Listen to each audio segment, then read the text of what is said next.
Arrestimi i pazakontë i Ermal Beqirit në Francë, teksa po fluturonte mbi një reaktor bërthamor, nuk është rastësor, kështu shpreh kryeprokurori SPA Klodian Braho në një takim me gazetarët për të hetuar nga organi që ai drejton për dosjen Akshi. Prokuroria në çdo rast merr vendimin e gjykatës, ia çon organit që ka për detyrë ekzekutimin. Nuk ka qenë veprim i rastësishëm. Grupi jetimor prej disa javësh ka qenë në kontakt me autoritetet franceze, ka pasur informacion. Ai ka qenë i lokalizuar prej disa javësh. Nuk ka qenë qëllimi vetëm tek arrestimi, por edhe tek veprime të tjera hetimore. Në ditët në vijim do të kemi informacion zyrtar. Kaq mund të ndaj sot. Drejtësia shqiptare ka nisur procedurat për ekstradimin e biznesmenit Ermal Beqiri, për të cilin SPA ka lëshuar urdhër arrest, ndërsa ai vetë është vënë në paraburgim.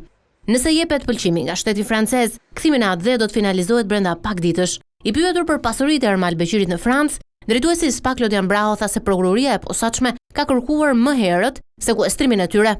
Ne kishim kërkuar më herët nga autoritetet franceze sekuestrimin e pasurive të Ermal Beqirit. Nuk bëhet fjalë vetëm për avion, por edhe për pasuri të tjera. Ne kishim informacion, e kishim lokalizuar dhe kishim nisur let porosi drejt Francës për kryerjen e disa veprimeve hetimore, për të cilat do të keni shumë shpejt edhe një njoftim zyrtar. Ndërkaq, për hetimet e 21 janarit dhe të Gërdecit, Braho u përgjigj. Për 21 janarin ne kemi i dërguar letër porosin, por ende nuk kemi marrë ekspertizën nga Shtetet e Bashkuara të Amerikës. Por Gërdecin është një çështje që vijon të jetë nën hetim. Hetimet po vazhdojnë dhe nuk kam diçka tjetër për të ndarë në këtë moment. Janë kryer veprime hetimore brenda Shqipërisë, si edhe përmes letër porosive të ndryshme.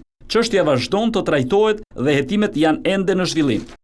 Për kreun e Partisë Mundësia Agron Shehaj, kryeprokurori u shpreh se po verifikohet kallëzimi i nisur pas tentativës së tij për të marrë një dokument nga Komisioni i Sigurisë.